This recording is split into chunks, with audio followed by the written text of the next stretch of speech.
entonces les mencionaba que me dice que la función de compartir pantalla está en pausa. Ustedes ven en esta diapositiva que tengo 6 cuadritos, que es el serialización. Es la primera. ¿Es la primera? Sí, solo se ve la primera. A ver, voy a dejar de compartir.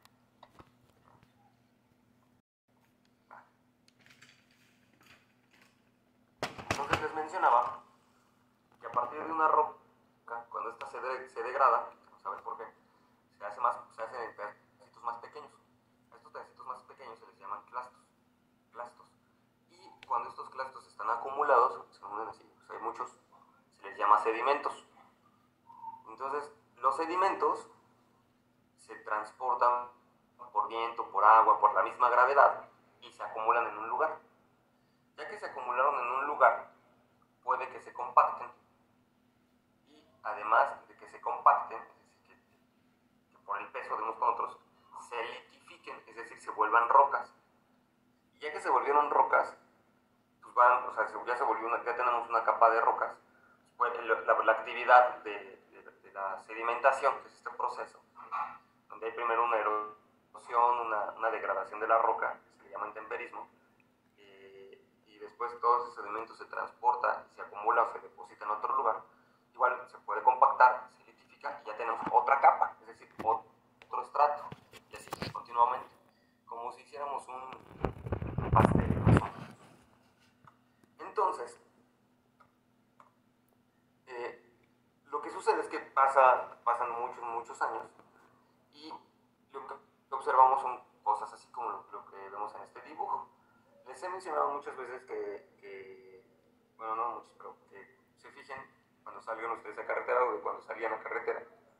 Y muchas veces cuando se hace una carretera se hacen cortes en los cerros. Y ahí podemos observar algunas capas de roca. Estos se les llaman estratos.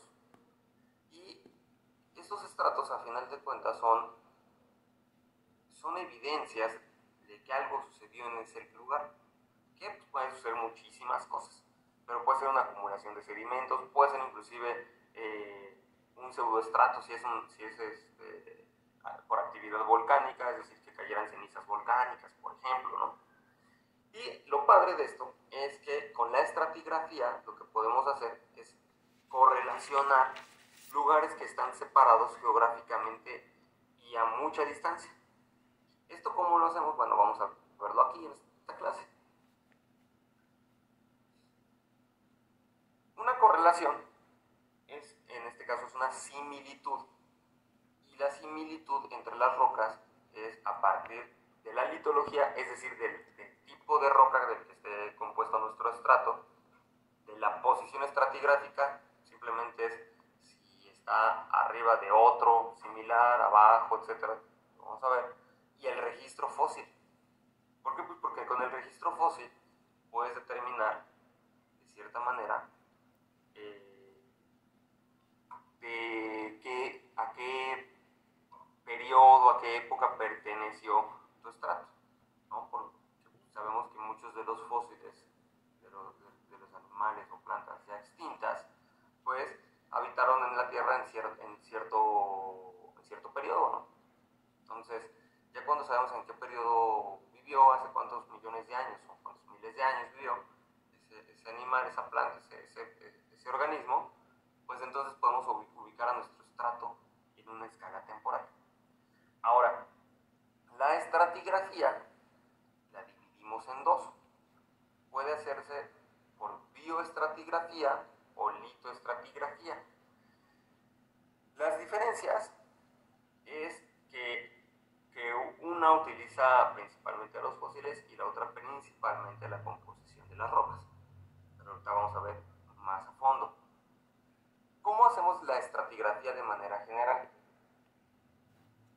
Primero, pues, ya que vemos los estratos, lo que vamos a tratar de hacer es inferir cómo se formaron esos. Sí. ¿Cuáles eran los dos tipos Sí. o en los que se dividía? Es bioestratigrafía. Ajá. Y litoestratigrafía. Gracias. Y la estratigrafía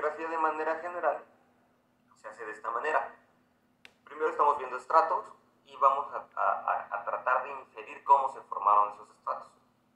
Vamos a observar si se formaron, si estamos viendo estratos y hay marcas de erosión, de disolución, de fragmentación, de bioturbación, es decir que hay algún organismo, por ejemplo estos organismos que viven, tienen un nombre especial, viven entre los sedimentos, por ejemplo entre la arena, y van haciendo sus galerías, tienen un nombre, a ver si ahorita me acuerdo. Entonces, pues al habitar en la arena, pues la van bioturbando, ¿no? La raíz de un árbol, por ejemplo, también donde va creciendo, pues va bioturbando, va moviendo ahí las distintas capas. No, los foraminíferos sí tienen, o sea, sí son organismos, que habitan en los océanos, pero no me refiero como tal al grupo faunístico, sino a la forma de vida de estos que habitan como entre los sedimentos. Me voy a acordar. Bueno, y también, ¿qué haces? Pues observas, además de que estás viendo de qué está compuesto tu estrato, también tratas de llegar a saber si ahí tuvo que ver la tectónica, el clima, si hubo o no hubo actividad volcánica. Puedes ver el nivel del mar, si estamos observando ciertas rocas que hablan de que existió un océano en ese lugar, y además de si existió una transgresión o una regresión. Una transgresión es cuando hay un aumento en el nivel medio del mar. Una regresión es cuando hay una disminución en el nivel medio del mar. También lo que se tiene que hacer es describir e identificar las rocas. Entonces, vemos una roca y tendríamos que saber, para empezar, a qué grupo pertenece. Hay tres grupos muy grandes, que es las ígneas, las metamórficas y las sedimentarias. Eso vamos a ver poco a poco, cómo poder distinguir unas de otras. También reconocer los distintos complejos ambientales en los que se formaron los estratos. Es lo que les mencionaba. Probablemente aquí había es más, ¿qué sucede en la Ciudad de México? Cuando el 13 de marzo de 1325 se fundó la Gran Tenochtitlán, ¿qué encontraron? ¿Qué encontró la gente que formó Tenochtitlán? Un lago enorme. Un lago, exacto. Y entonces, ahora que ya han acontecido más de 600 años, ¿qué dirían esas mismas personas al llegar a este mismo sitio geográfico? Pues ya no verían ningún lago, ¿no? Entonces, ya sería como, ¿qué óvole? ¿Qué pasó aquí?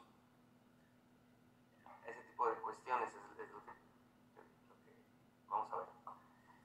Y también hay un código estratigráfico norteamericano que se encarga de ayudarnos a clasificar los estratos. Hay distintos criterios de este código que nos ayudan a clasificarlos. Les voy a mandar una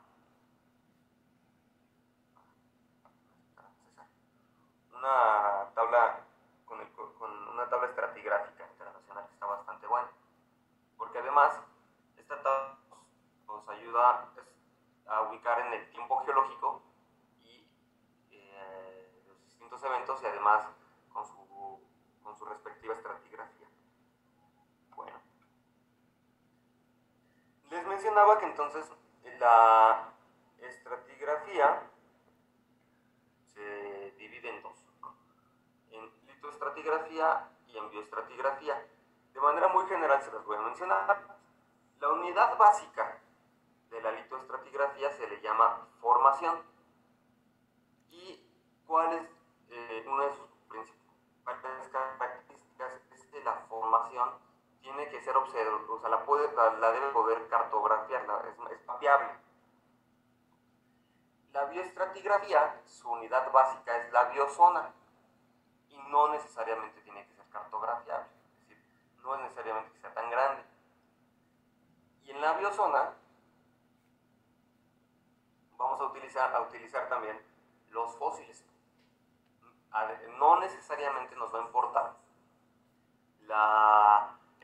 sí nos importa el tipo de roca, por supuesto, pero no nos vamos a limitar a él, sino que vamos a utilizar mucho los fósiles. Y bueno, los fósiles, dado que estuvieron estos organismos en ciertos periodos, pues pueden habitar distintos, bueno, no habitar, pueden estar en distintos tipos de roca. Tenemos que ver algunos conceptos antes de seguir avanzando. Vamos a ver que, bueno, les decía que, por ejemplo, la unidad básica de la litoestratigrafía es la formación. Pero, pues, ¿qué es una formación, no? Una formación suena como a distintos conceptos que ya tenemos desde antes. Pero en el caso de la geología, son cuerpos rocosos que se caracterizan por su composición y estructura y que se van a diferenciar de las rocas adyacentes. Les decía que tienen que ser mapeables. El mínimo de la escala a la cual pueden ser cartografiados es en un mapa geológico de unos 50.000 o de unos 25.000, para que esta es la escala para ser considerado una formación. También hay discordancias. La discordancia es cuando hay una interrupción en el depósito de los sedimentos. Y esto puede ser por erosión, o porque no se depositaron, porque no hubo un depósito, nada más. Déjenme, a ver, voy a salir tantito. Pero se refería a años con eso de 50.000 y con ese... No, me refiero a escala.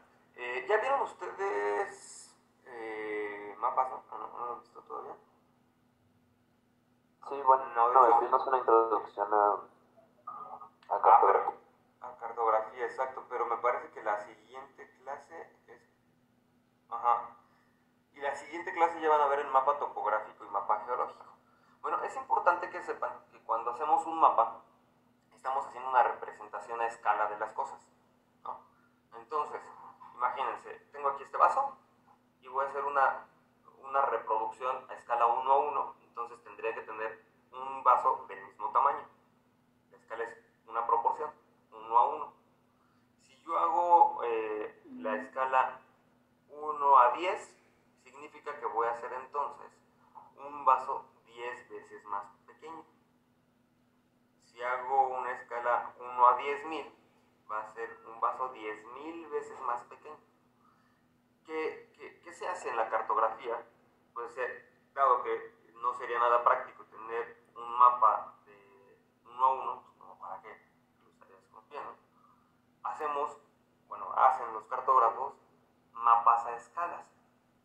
Cuando me refiero que es una escala 1 a 50.000, significa que es 50.000 veces más pequeño que lo que están mapeando, o 1 a 25.000. Entonces, pregunta, ¿qué es más, qué tendría mayor detalle en un mapa? Un mapa que está realizado a una escala 1 a 50.000 o uno que esté a 1 a 25.000. El que está a 1.25.000. Ok, perfecto.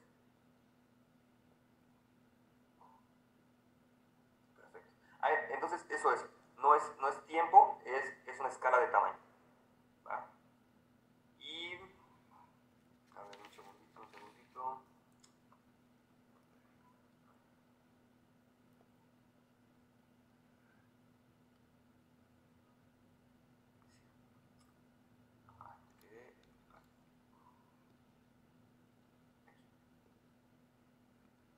A ver, les vuelvo a compartir pantalla.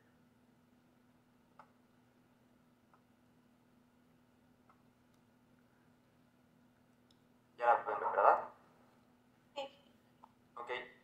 Y en cuanto a la biozona, que es la unidad básica de la bioestratigrafía, van a ser rocas sedimentarias que están caracterizadas por tener la presencia determinado taxón o de determinados taxa. ¿Okay? No necesariamente coinciden con cambios litológicos o estructurales. Cuando digo cambios litológicos me refiero a cambios en la estructura o en la composición de la roca. ¿Por qué? Porque puede ser, cuando vemos rocas sedimentarias vamos a ver que, por ejemplo, hay unas que se les llaman lutitas, que son rocas que están formadas a partir de lodos muy finos. Y hay otras que se llaman areniscas, que son rocas formadas a partir de las arenas.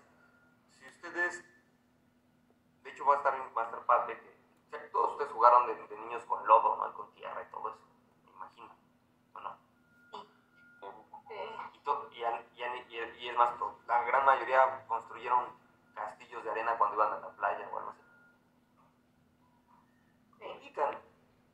Ubican la diferencia en cómo se sentía entre sus manos, o cómo se siente entre sus manos la arena del lodo.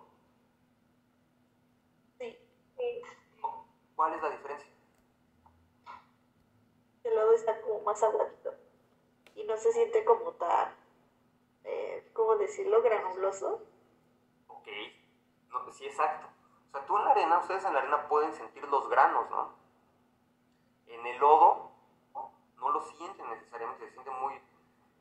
o si les ha tocado, por ejemplo, trabajar con barro, pues es muy fino.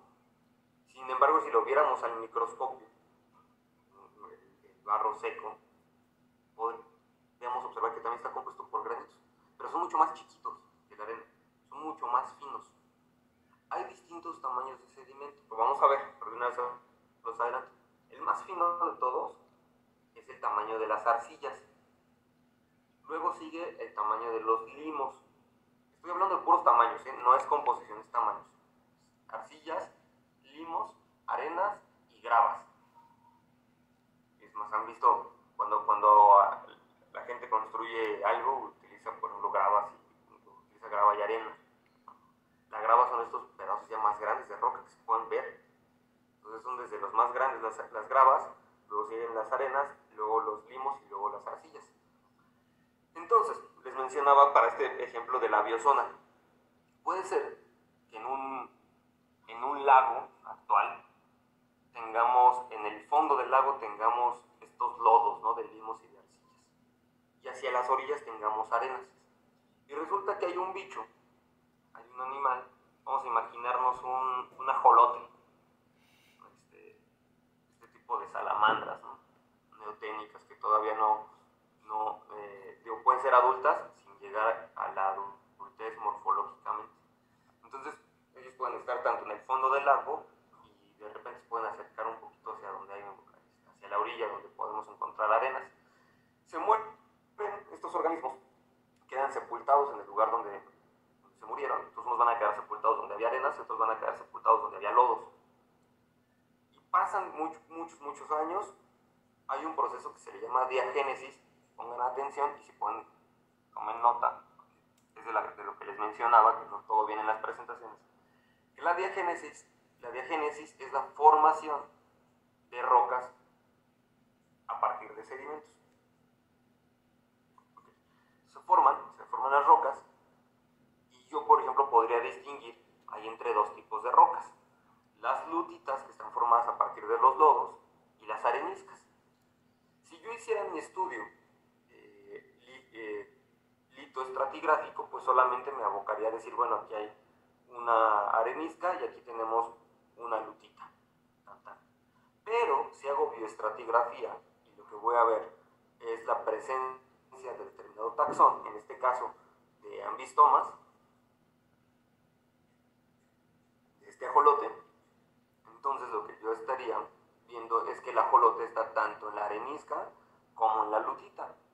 Entonces, aquí es a lo que se refiere esto, dice, sus límites no coinciden con cambios litológicos o estructurales. ¿Por qué? Pues porque depende de dónde habitaron, depende de dónde hayan muerto y dónde se fosilizaron. Entonces, esas son las principales diferencias entre la biozona y entre la formación. En la formación, recuerden, tiene que ser cartografiable, mínimo una escala 1, 25.000, 1, 50.000. Ahí nos fijamos, y caracterizamos a la roca, vemos las diferencias estructurales y litológicas de los estratos, y bueno, y en la biozona pues no. ¿Cuál es la importancia de hacer estratigrafía? Bueno, que para empezar es como poder ver un libro de historia. ¿Por qué? Porque hacemos una reconstrucción de eventos geológicos. Hacemos correlación de depósitos de sedimentos o de acumulación de sedimentos y que después se solidificaron, se volvieron roca en lugares geográficamente distantes. Pues no es lo mismo, por ejemplo, este gran lago que teníamos antes aquí, pues seguramente llegaba hasta Xochimilco, Chalco, todo eso, ¿no? Y hasta pues, no, hasta Texcoco, ¿no? Lugares ahorita pues, que aquí vemos geográficamente distantes para los habitantes de la Ciudad de México, pero fue parte de un gran lago, ¿no? O lo que sucede, por ejemplo, en el Gran Cañón de Colorado, o en el Cañón del Sumidero, o en las barrancas del Cobre, ¿no? Que vemos distintos estratos que están ubicados a distancias sumamente grandes y que podemos irlos correlacionando.